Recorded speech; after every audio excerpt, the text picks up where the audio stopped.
Hi, everybody. This is Chris Herbert with an episode of Pricing Talk here with Karan, Sood. We're going to be talking about career paths and advice to getting better in pricing. So thanks for joining me, Karan. Thanks, Chris. How are you doing today? Good. Thanks for having me. It's always a pleasure to speak with you and speak with everyone you're connected with. And I know you do a lot of service for pricing people out there.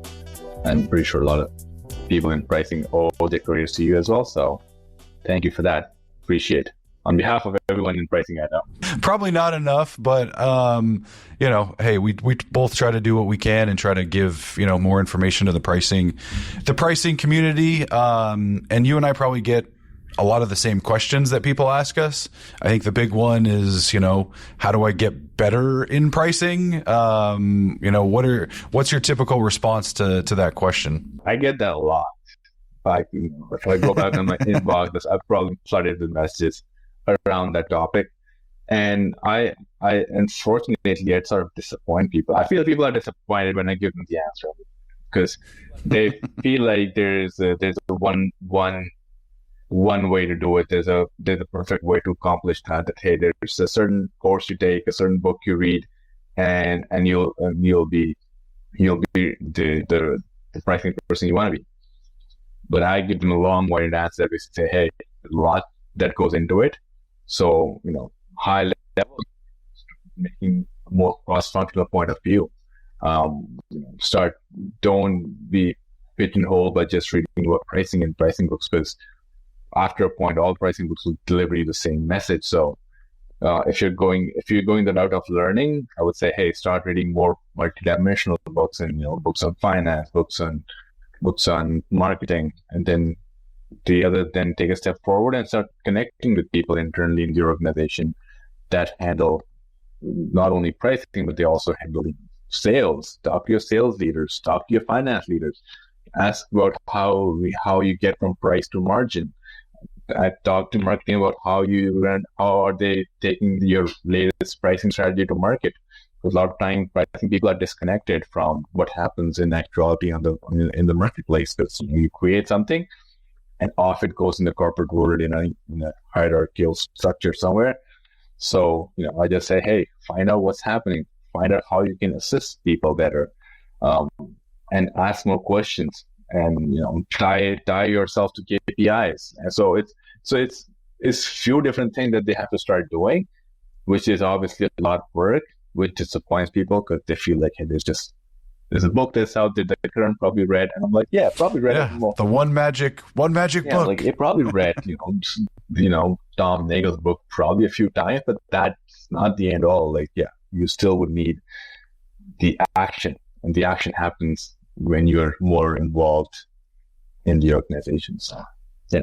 So that's my long answer that I can give there.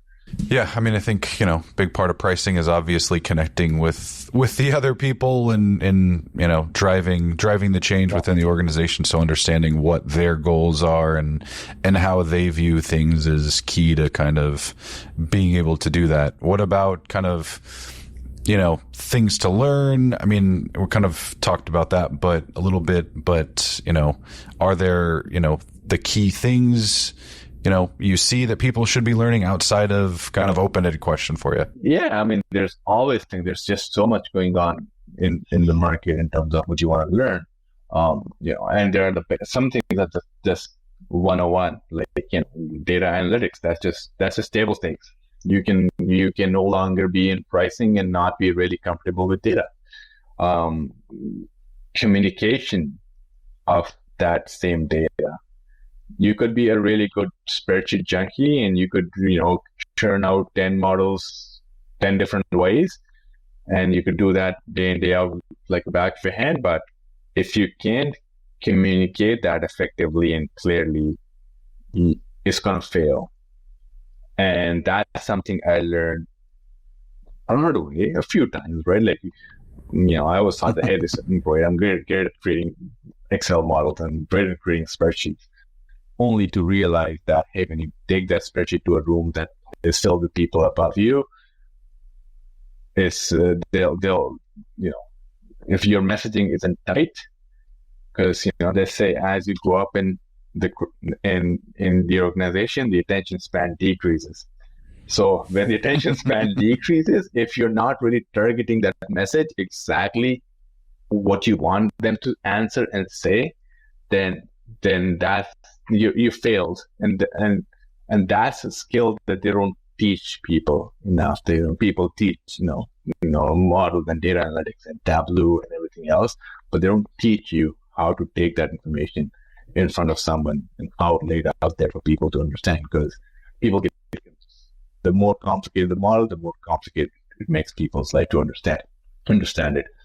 So I think that those are like the table stakes things that say, hey, you gotta be better at data, and you gotta be able to lay that message out there.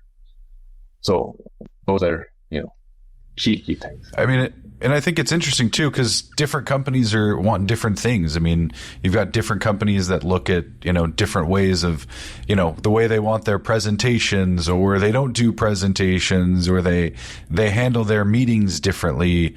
But kind of going back to what you were saying, I think kind of hit on maybe two different things, and maybe we kind of segment them into early career and maybe like later in your career. I mean, so maybe let's start with early career. I mean, I think we both probably agree data's the number one, but any more specifics you thinking on like what data, what skills, what are your thoughts there? I think as you go up in your pricing ladder, the way I think is most pricing roles are structured as a pricing coordinator.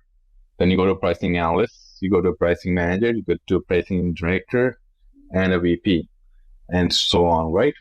But early on in your career, I think you're really focusing on two things. So if you're at the coordinator and the pricing analyst level, where a lot of people are, right? A lot of companies hire a lot of pricing analysts, but they don't hire enough pricing managers and above. So let's say if you're a pricing analyst, your primary role is going to be pricing quality control and pricing modeling. So those two are the things that you're going to be probably spending most of your time on. And pricing modeling is going to be very company specific in a way, like what is the product? What business cases are you deriving out of it?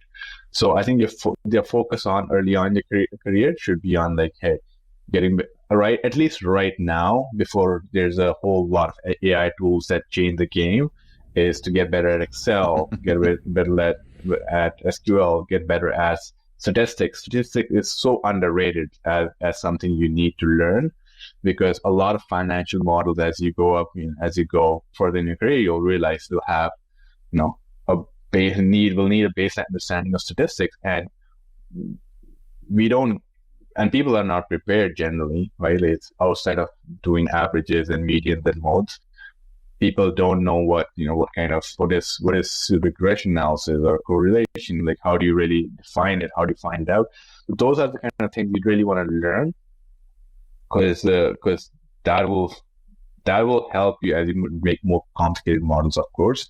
So, early on in the career, you're really working on those tools, getting better at the tools that are like common across multiple businesses. So Excel's right now is common. And I think, and over time, as AI and AI tools get more prevalent, maybe it'll get easier. It'll get easier to do data analysis. Maybe there will be no requirement to write code anymore, and it's just a bunch of, you give a command, you tell the data what to do, and it'll figure out a way in itself to sort of give you that, get that insight. I think we'll get there. And at that point, your job will become, I've saved this amount of time now that I previously used to do just data cleansing and data analytics. How do I now start creating insights, which previously were things that were more related to pricing managers? So, as you go from pricing analyst to pricing manager, your world really was about, hey, how do I create insights out of this? So this model has been created, the strategy has been created. How do I create insights? And now what AI will basically do is be able to get people who are at the ground level early on ability to create insights. I think that was previously something they were like, hey, I don't know what I drive out of it, but now I think it'll get easier. So as you go up, that skill changes to that. And then as you go from manager and above, the skills you're really then doing is like after at director and VP level, you're really just basically working on collaboration and leadership and accountability, which used to be like these very high in the sky kind of things when I was an analyst. And I was an analyst, you used to say, hey, you want to learn accountability, you want to learn like leadership and collaboration. I'm like, what are you talking about? We need models. We need more models. We need more analysis, you know? Yep. And at some more data, more numbers. More data, more numbers. The more the better, right? It's only after a certain point you realize, you know what, after a certain point, there's a point where there's analysis, and then once you have the data, how then you use it to collaborate with others, and how do you really, you know, accountability is a skill that really becomes larger and larger as you grow up in the organization, or as you grow up in a career anywhere, not just within an organization, but even if you went from one organization to another organization and you sort of grew that way. Accountability is something that will further your career if you were good at it, if you knew how to deliver stuff, if you were dependable. It will exponentially increase your chances of success. That not a lot of people who are at the analyst level realize, or even as senior analysts, even people who are manager and around that don't realize that how much accountability can further their career and dependability. I mean, I think too, once you get like a little older and later in your career, you know, the games that go on, the politics that gets played, I think, you know, for pricing people, I think it's at least for the poll I did today, it was I think it was second, but you know, I don't think there's enough of that understanding of the politics that goes into the director and senior director, and especially at the VP level. Yeah. You know, that's almost the most important skill, at least for me, I think. And the reason I see more people get kicked out of pricing roles and let go. 100%. And you know what? I'm so glad you said it, because you understand it, because you see both sides of the word. You've been in some pricing team, you've led pricing team, and you've then seen the other side of it where people are hiding for like really high level pricing roles, and you know the requirements. And I think the point of politics is not a politics. Let's just call it organizational dynamics for being so that a more politically correct response. More politically correct, right? Like the organizational dynamic is something they don't teach you at school. They don't even teach you it at work, because they don't teach you that, hey, you have to learn office politics to further your career or to get better at your job. And it's something you just have to learn. You just have to learn on your own that, hey, there's going to be a dynamic at workplace that you just have to navigate to get better. I wish it was not like this. I really wish it was not like that, but it is. It is how it is. And people need to realize, to find allies, to be dependable, to be accountable. And I think if you do those things right, the politics starts to take care of itself. There is going to be some baseline politics always. There's always someone who will want your role. There's always someone who doesn't want you in that role. That is everybody loves pricing. Come on, what do you mean? Yeah, I know, right? We're so likable. We're so likable. It's funny when I'm talking with my candidates, I'm like, look, this is an opportunity for you to figure out who the hurdle is going to be, right?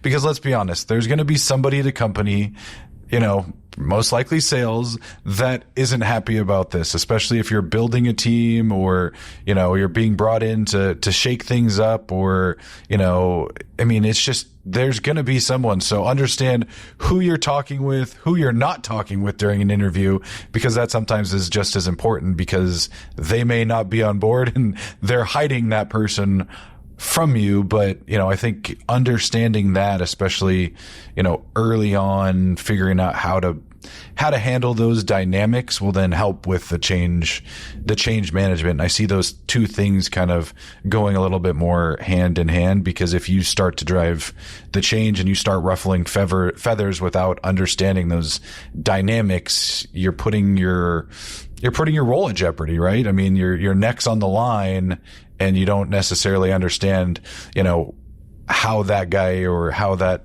you know, person in a role is connected within the organization. You can easily be gone, you know, within 90 days. Yeah. it's funny because I'll tell people that in one of my roles when I joined at a high level role in pricing, and they wanted me to come figure out a lot of pricing issues that they're facing. The first meeting I had with one of the sales guys, he almost laughed me out of the room. It was embarrassing. He almost laughed me out of this room, saying, like, you gotta be kidding. Like, you don't make the pricing decision. Someone else makes the pricing decision. A very high-ranking exec makes the pricing decision to the organization. Everything goes from him. We get all our pricing direction from him. And I sat there thinking, oh boy, this is going to be a challenging conversation. But you know what? But then I realized that sales, and over time I realized that sales is in it to make money. They are motivated by the fact that if someone can help them sell more, articulate their pricing more, and help put more money in their pocket, you will be their friend. They will come out to bat for you if they know that, hey, if Karan gets his price increase through the door and there's a 5% blanket price increase across the board, and that puts me 30% of that in my pocket, if it's based upon how their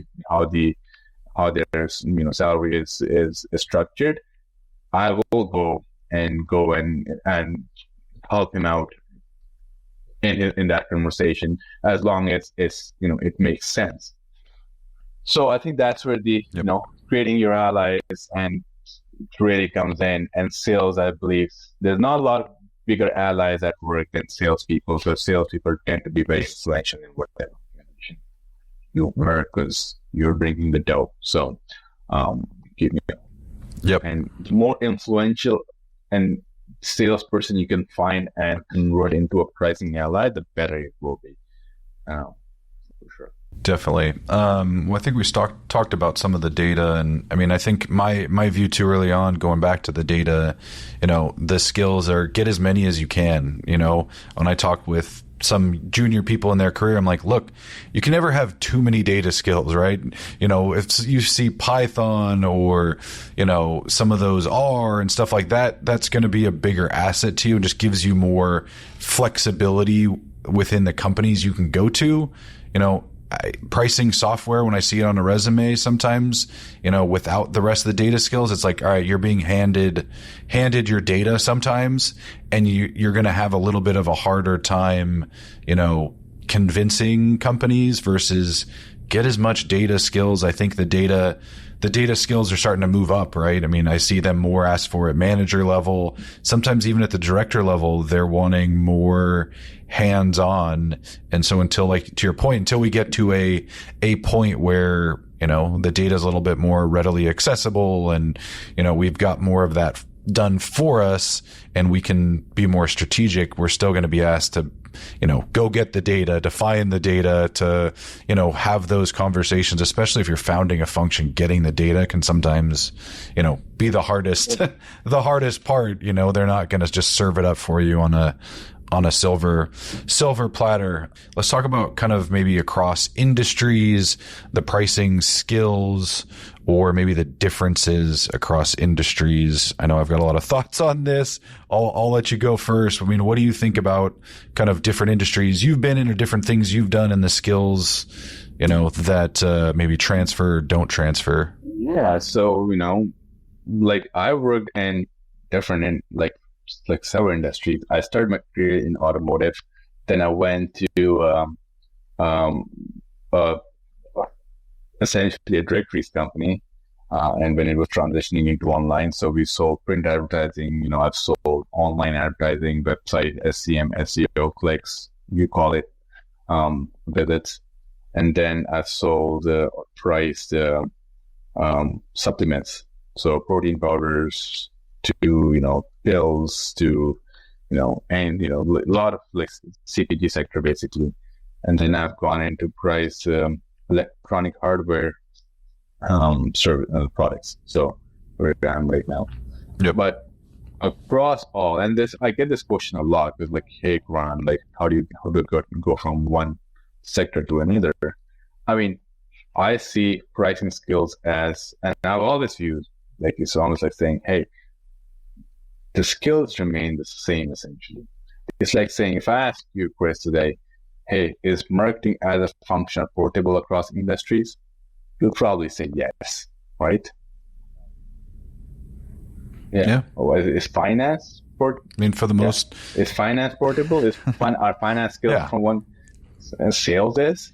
There's no reason to believe if all of the other skills are portable from one industry to another, from one company to another, the pricing won't be or could not be.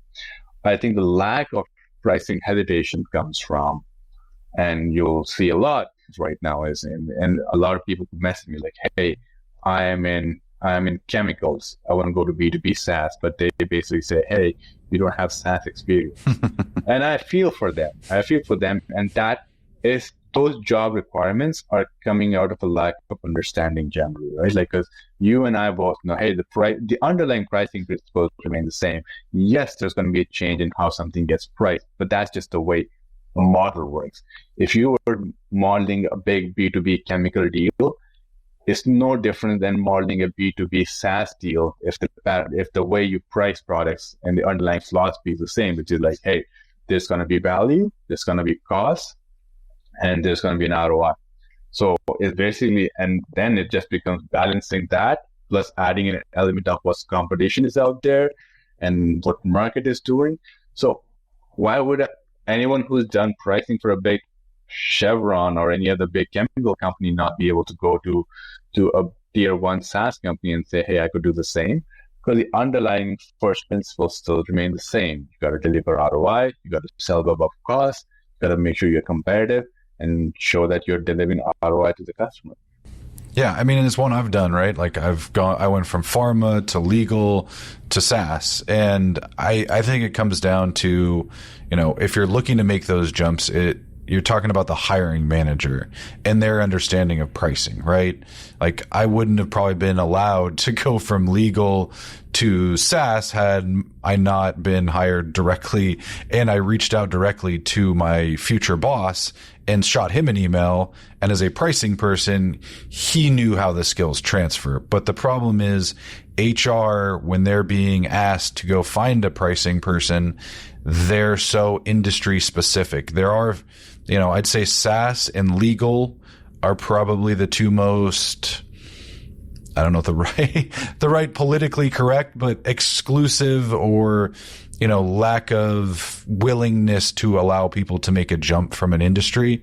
I think the true jump is maybe B2B, from B2C, right? And understanding in the B2C world, you've got all the data in the world and you can make decisions based on that because there isn't as much of the salesperson element of it. And so that becomes making the change. I think if you're going to make the change in your career, the best way to do it is to find a pricing person who's going to understand, right?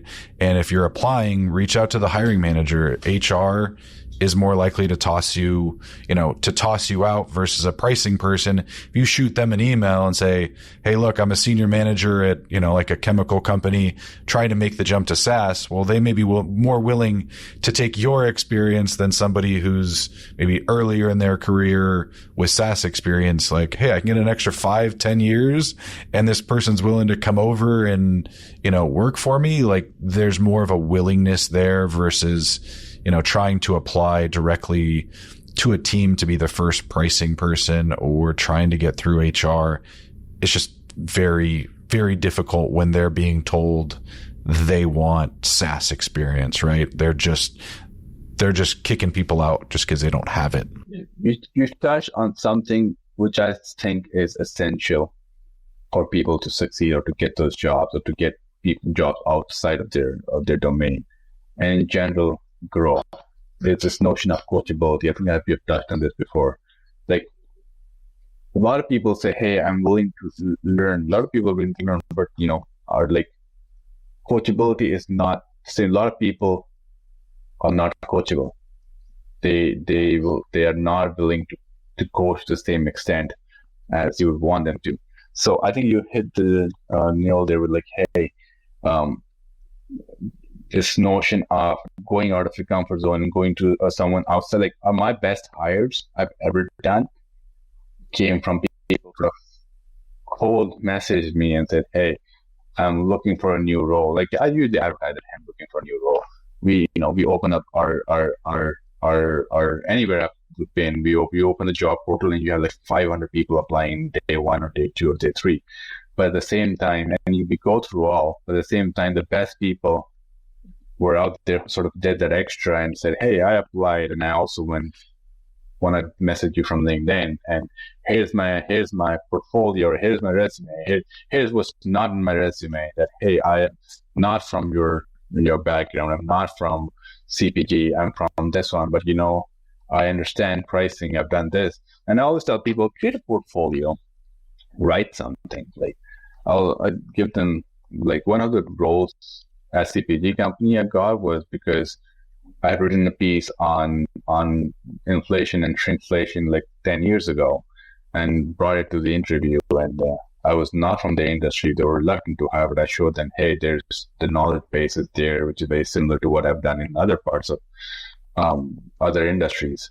And they were very willing to listen. So I always say, create a portfolio. I tell people, create a portfolio. Whatever you have done, create a small portfolio out of it in terms of like prints, what were the principles that were applied, what were the results. It's almost like a mini slide deck. Have it handy, have it ready at, whenever you want to send it out to someone, take to interview. That will set you apart, because not a lot of people go out and do the extra that's required in the job market sometimes. That's a big thing I see too. I mean, just lack of being prepared. I mean, understanding if you're going to try to go into a new industry, you read up on it. I mean, the amount of people that come to me for SaaS roles and talk about cost, but you go into SaaS and people in SaaS, they don't talk about cost. So if you go into, you tell a recruiter, inside a company and you start talking about cost, they automatically toss you out. So understanding, reading up, doing the extra effort, even getting skills, whether, look what those skills are in those spaces. Do I need to start getting maybe some A/B testing because it's a good, better, best? Do I need to start picking up the lingo so I can talk, in a way that I'm going to be understood in this industry? It's all the same, like from a pricing perspective, but they use different words that you talk a little bit differently, and you need to understand how to, kind of get past that, or not understand what words or what triggers, or just the basic stuff of putting in the effort, right? So it's like growth becomes NRR, and something becomes customer cancellation becomes churn, or something. Like, it's no different. It's the language changes, exactly. But the underlying principles are again the same. So if you you raise such a good point, like, hey, read up on the industry, build a point of view. If you're an analyst out there or a manager out there who wants to go from one industry to another, I think the bare minimum thing to do is figure out who the leaders in that industry are, follow them, build a point of view on that. And if you have certain company that you're going after, then create a small, whatever you want to create a small, read up on that company, create a small bio of that company, see where what parts of their results you can influence, or just comment on their results and just say, hey, great results, by the way, increase. Like, there's all of this information out is in public domain for most part. Use it as a leverage. As an advantage to create something that they can be like, oh, okay, there's something more to it than just a random resume. It's kind of, it shocks me probably on a daily basis about how many people just don't put forward just a little bit of effort, to do some of that stuff. Or, I mean, a lot of people I even get on the phone with, they don't even read the job description. It's like, all right, like, it takes 2 seconds to do that. And I mean, to me, they all look the same, but, it's one of those where just that effort in your career, that effort in, like only you said, like coming up with a strategy for your next career jump. All right, I took this manager role. I want to go here next. Let me start connecting around with people at the companies I'd want to be targeting. Let me start, following those companies' job pages. Let me start coming up with a strategy for that next move in my career versus waiting for it to, people like me to reach out.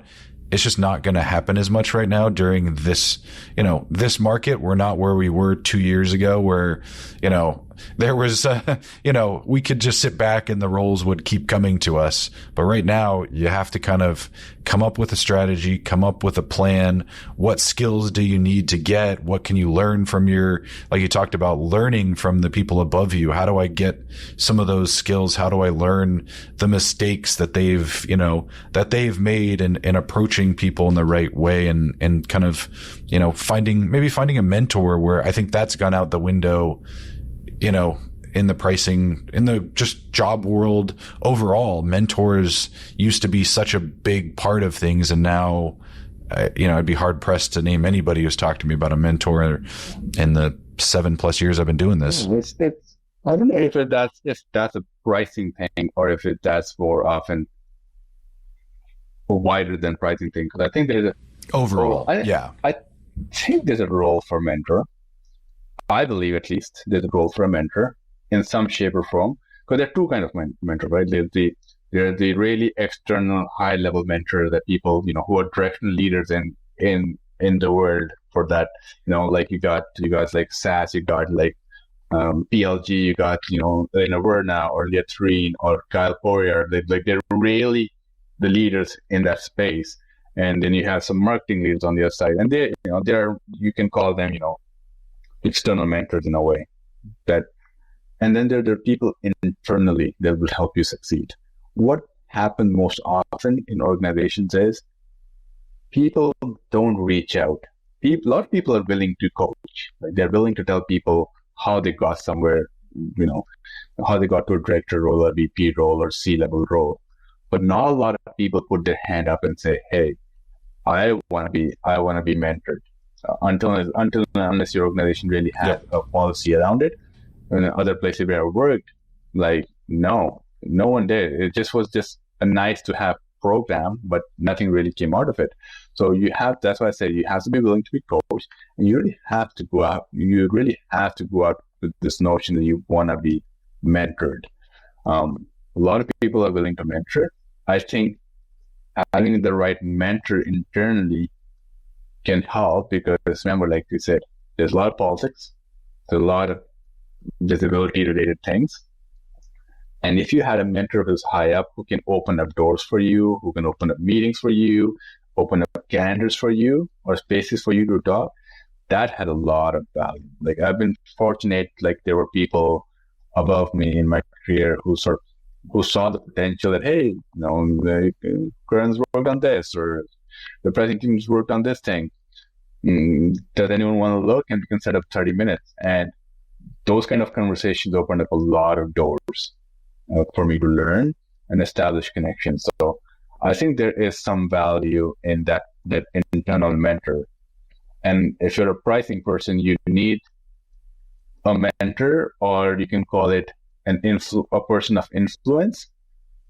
Because remember, like getting pricing policies in the organization is not easy. Moving them across the organization is not easy. And you need that one person of influence outside of pricing who can be like, who can convince other people on the value of pricing or improving on pricing. And usually that's not always, a CEO, because a lot of people, the CEO has to be the most influential. And like, you'll be surprised how many CEOs don't give 2 coins about pricing, and they have other things to work on. So there's usually a gatekeeper in between. There is always, like if you I finally watched Ford versus Ferrari, and that was, I think, a perfect example of what we deal with in pricing. Is there's somebody that puts themselves between the CEO and is like, I'm the one overseeing this, right? I'm the one that you have to go through, and it becomes that challenge. And to your point, I think, finding people. When I was a senior analyst at McKesson, I became good friends with the VP of credit, and it was one where, you also have someone to protect your back, right? Like you have someone, hey, watch out, or hey, like can give you a little bit of that stuff. So I think if you're early in your career or coming up, or, I'd say even at the manager level, like reach out to people. People are happy to, I'd try to get one internally and externally, because internally, I think the person externally may be able to say, well, hey, that's not how it works everywhere, or this opinion may be a little jaded because they want you to stay, or, whatever that may be. Anyways, I think we went pretty deep into that.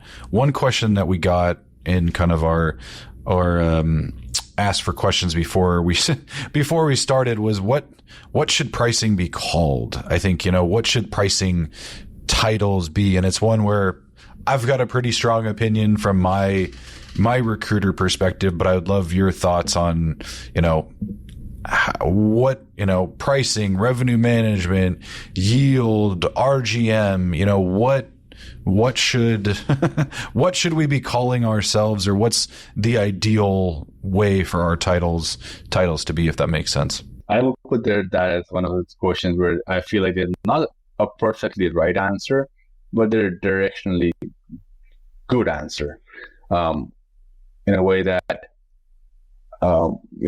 the more your role just says pricing, the more pigeonholed you'll find yourself in conversations and influence. Because remember, like, you got product, you got all, like, so several layers. You got, someone who's making a product, someone who's selling a product, someone who's providing the marketing support, and then there's pricing. And then the role just becomes, hey, someone's just going to do the pricing for the product, figure it out. And it then just becomes like a priceless creator person. And a lot of people in a lot of organizations are just priceless pricing people. They'll just create a price sheet based on certain factors of cost or, value if they're at that stage. And they'll just throw it out in the world, and at the end of the role, they'll play. But then you start to improvise on it, and as you monetize, and you said monetization. Monetization slightly sometimes becomes a little bit of a broader term then, from pricing to figuring out back. So SaaS has done this quite well, right? They basically said, hey, pricing people, and then monetization people, and then growth people, and say, okay, monetization becomes more than just pricing. It becomes packaging, it becomes package architecture, and then the growth people in there who are also somewhat related to pricing, because they're doing pricing and discounting and, like what kind of offers to run. So they have done something, but the one I personally relate to the most, I believe, is a cross between pricing and revenue growth management in a way, because I believe pricing's role at the end of the day is to create more margin and create more revenue. That's what the end of the role is. And when you make that role a little bit more revenue management, line of revenue management, then you bring in a lot of elements into that mix that otherwise they wouldn't have been able to touch, like margin, like, costs, and sort of volume, and volume mix, product mix. Like it starts to bring all these different things that they need to know to be able to properly forecast how much money the organization is going to make next year or this year, etc. So I do feel that more people need to be more cross-functional in their pricing knowledge. And I feel that revenue growth, when done right, revenue growth managers can showcase their value by being these cross-functional leaders. But at the same time, revenue growth management becomes a little bit of a very finance-heavy function. And that's where sometimes people lose the plot a little bit, because it's not really a pricing thing alone. It's cross-functional. There's plus marketing plus everything else. But I do feel that there's something there outside of just calling yourselves the value team or the chief value team or the value creation team, etc. That's very, very an aspirational thing in a lot of companies and industries. But I'm happy to hear what you think, Chris, because you obviously have a lot more knowledge in this space. It's not necessarily knowledge in the space. It's more of how I look at it, right? How am I searching for people? So it's more of a career growth perspective and a LinkedIn perspective, or even a resume perspective, right? When I'm looking for roles, think of what people like me are searching for. So if I'm searching for a pricing director, I'm going to put in pricing director. I'm going to put in pricing senior manager. If you're monetization or revenue management, people that don't know pricing as well as me and know to search the different things and have connected around and all that kind of stuff aren't going to find you, right? Or if you're a recruiter at a company and you see revenue management and you're looking for pricing, you're going to get tossed out. So I think there's two parts to that, right? The internal title and what you do with it externally. So the more you can get, I think, internally, whether it's pricing and adding deal desks or putting monetization or whatever you can do internally to help that, but thinking, okay, that doesn't translate outside my company.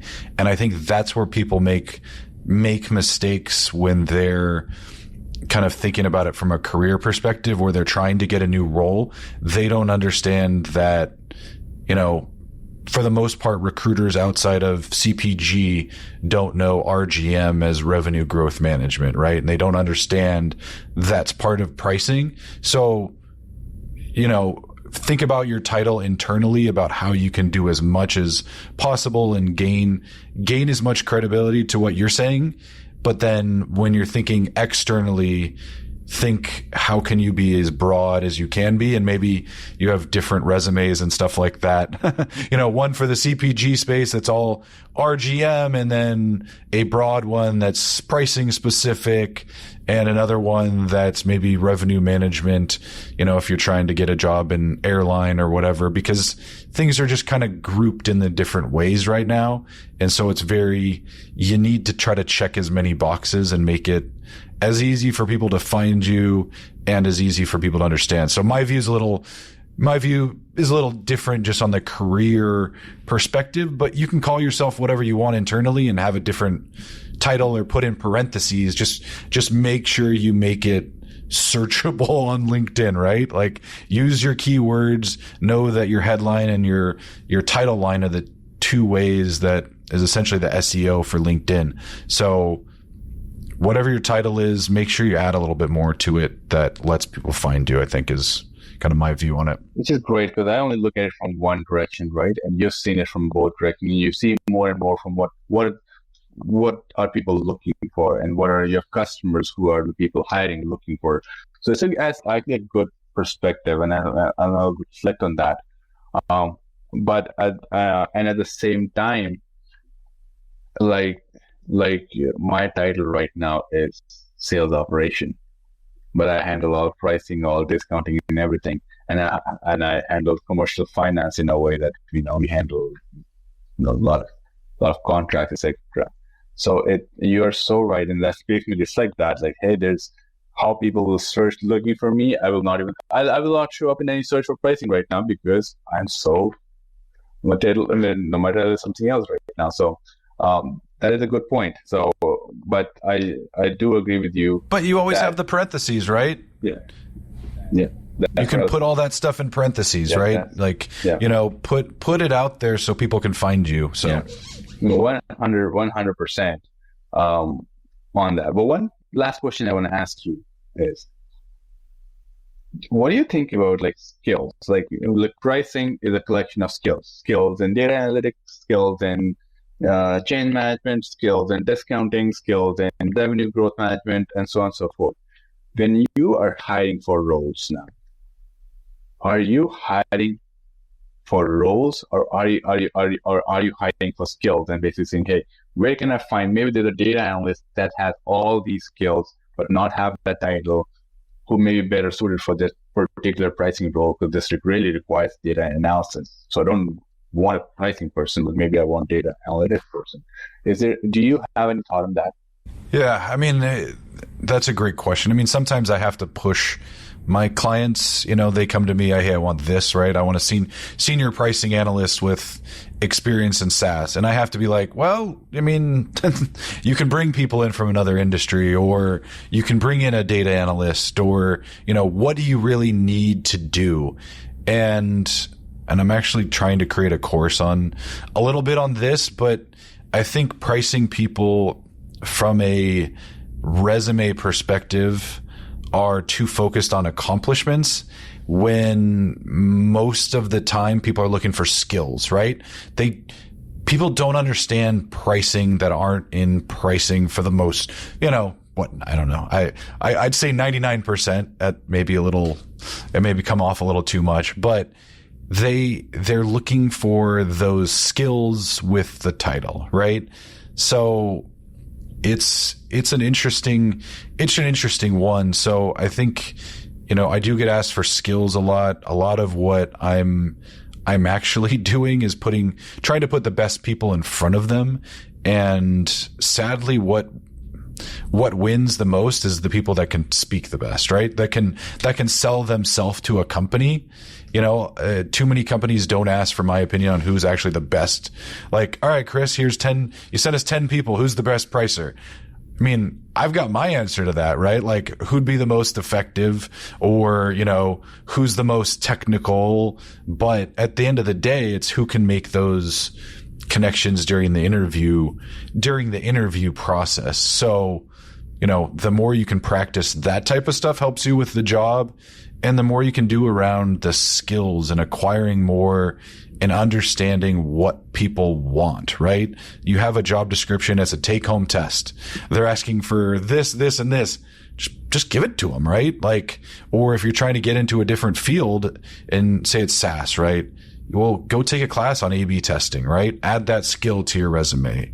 Go take a class here. I don't think you necessarily need to take classes on pricing to your point initially, but it's classes on skills. It's classes on, other things and data.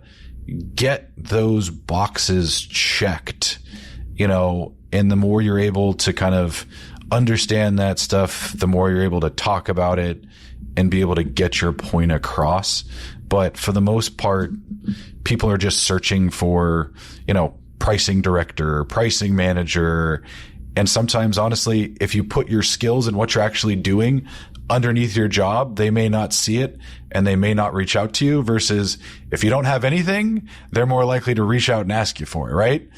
Like, it's as crazy as that, because sometimes you'll leave stuff out that people want. But anyway, sorry, long-winded answer to that one. But I think that's very valuable, right? That's very valuable for people to know, especially people who are looking for jobs and searching for jobs, and there are a lot out there, and they just need to make minor tweaks to how they approach their search and how they showcase themselves. That's going to make a world of difference, right? Because people are not perfect. People judge based on very early what they see, right? Like, they say 5 or 10 second review the resume, or, people just get turned off pretty easily with stuff. So the more you can do that can influence someone's mind, I think it's worth done, right? So let's finish with one last question. I think later in people's career, the trajectory, I think you kind of touched on it a little bit, and I think it ties into, at least in my opinion, ties into the title conversation. Where do pricing people go, right? You get to the director level, what next, right? I don't think there is a one answer. There isn't necessarily a great answer, but what would your your thoughts be? I think pricing is always going to struggle with this one. It's going to struggle with this one because the broader adoption of pricing executives is just not there, because the role's not meaty enough. That's the answer I used to get. The roles are not meaty enough very early on in my career. Hey, how far this goes? They're like, hey, about the senior manager, the role's not really meaty enough. I'm like, okay, I don't know what that really means, but that's fine. So the issue is when companies go out and give titles, they want to add responsibilities and people underneath you, right? Like that's how it really works. You get a bunch of teams, you want to be VP, you get a bunch of teams, and then the collection of that teams become a VP vertical. With pricing, it's tough because pricing has been the standalone thing for the longest time. Like this, it's just pricing. If you're lucky, you'll do some discounting. If you're lucky, you'll do some finance-related things. But you're still very far disconnected from a more cross-functional, discipline, or it's acquire other skills. So that's where we will always be in this world where they will have a lot of influence. They will make a lot of money for the organization, just by the nature of their pricing work. For example, if you take a big company that makes $1 billion in revenue, let's say, you will do your annual price planning exercise and come up with 2% improvement. That's a lot of money. That's a lot more money than some of the other teams combined can think about creating in multiple years. There's probably a team in somewhere that's doing some product work or creating some new product that's not going to see the light of day for years and not have the economic value. Well, you have the economic value right now. So they might be able to create the value and the money for the organization, but that would not necessarily translate into the title. And for that, I think there's two ways. Either you go pricing at a scale is highly sought after generally, at least now more than ever as things get tighter. So either you take your skills as an individual, individual performer. What's a new word they use for individual performance? Individual contributor. Individual contributors, right? There's a lot of scope for pricing people to be really good individual contributors, I feel. When you have structured data, when you have what you need to make good pricing decisions, you could be a really good individual contributor in big organizations as a pricing person, I believe. If you don't care about titles, you can be very successful from monetary point of view. But the others, if titles do impress you, if you are after the titles, then I would highly recommend people to broaden their scope within pricing or to pricing adjacent things. So I always find that when you are pricing, you can be very close to strategy a little bit as to, hey, how are you monetizing your products and what projects and strategic decisions you need to make. Then you can be very close to finance in a lot of aspects in terms of like, hey, revenue and budgeting and forecasting, etc. So you can pull from there. You can be very close to sales finance. So the one thing that always bothered me was this whole notion of sales finance. Sales finance is just pricing sitting pretty just in sales team, because you really are doing analysis for deals, analysis for sales programs, etc., or compensation programs. That's essentially what sales finance does. You could do that within pricing. We've done that. So there's that. Yeah. And then you have roles in like forecasting, etc., that you can build into. So I think you can broaden. If you were to go out and seek influence and basically make the right connection with the right people in the organization who care about pricing and pricing adjacent things to get better, then you can start to bring that much needed meat in that role that then can become this vertical that they can have, say, hey, okay, now with commercial finance, because commercial finance is what? Commercial finance is pricing. Like it's basically structuring a deal and how a deal is done. And clauses and financial and legal clauses, then they're like, why wouldn't a pricing person be able to do it? And then you also have data analytics. If there are levels of data analytics, and there are roles within data analytics that would suit well to pricing people. So if you want to create the route of creating title, the way to do this would be really broadening your scope. Because without broadening your scope, no one's going to make you VP of pricing. It just doesn't happen. It's just not enough.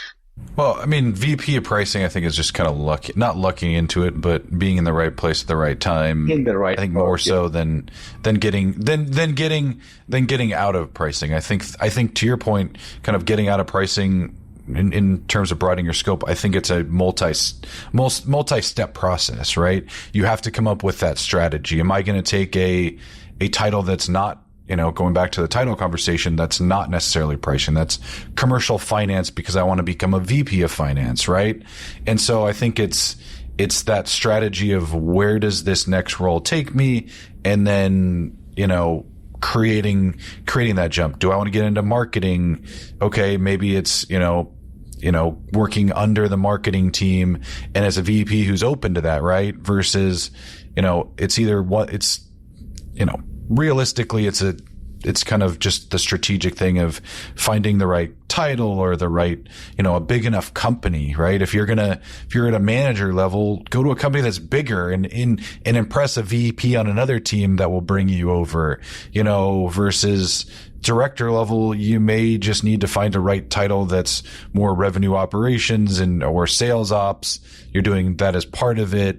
And then you can do more there. So it's using your pricing brain to come up with that strategy of what you want to do and what skills do you need to acquire to appease that leader or person you're working for or somebody on another team. It becomes a little harder at the VP level. And I get frustrated when companies bring in VPs of pricing with no pricing experience or that did like one pricing project. You're like, wait, really? Like, there's so many of us that want this job and you're going to give it to somebody outside, but that doesn't happen as much for us because people don't give our function the same respect necessarily as it does to these other functions. But I could probably go on for an hour about that topic. I think that just comes from place of not understanding the role enough, right? Not a lot of people understand pricing and the role in the influence it can have.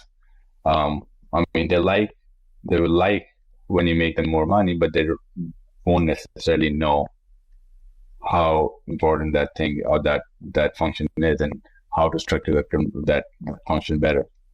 So, Well, and you have to do your due diligence early on, right? When you're interviewing for a role, do your best. You're not always going to pick the right one, but if you're asking the right questions and probing the right places, at least you can feel more confident than others. But I'd say, first time SaaS directors with starting a SaaS function, they're probably the turnover rate in the first year, I don't know, it's probably 25-30%. Because there's not enough in those industries. It's not like CPG or these other spaces or airlines that have had the function forever, right?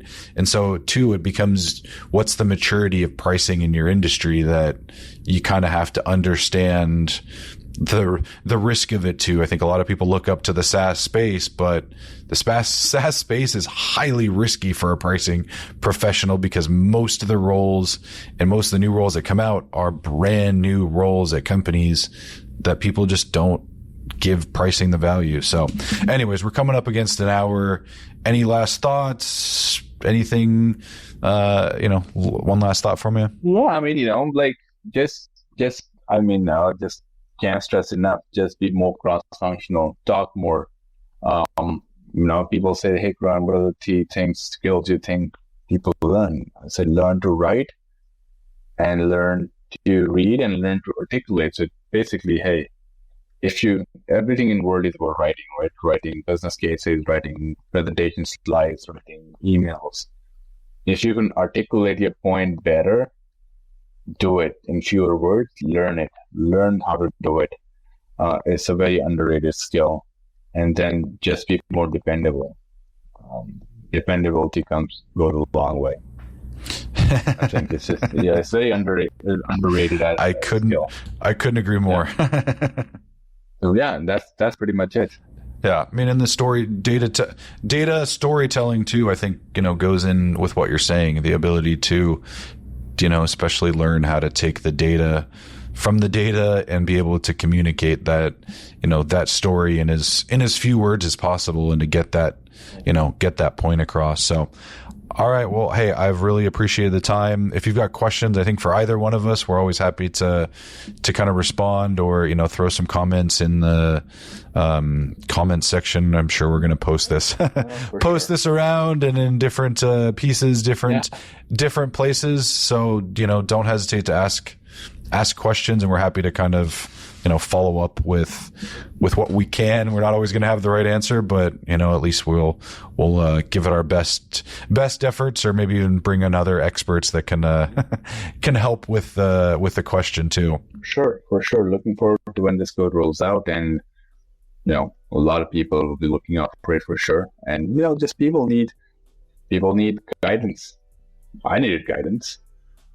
Still need, we're never perfect. Yeah. So it's always good to have all this knowledge floating out there, right? So someone's going to watch it and have this aha moment at some point. So definitely. All right. Well, I appreciate the time, and we'll have to schedule another one of these soon. For sure. Thanks a lot. Thanks for having me. All right. Thanks everybody for watching.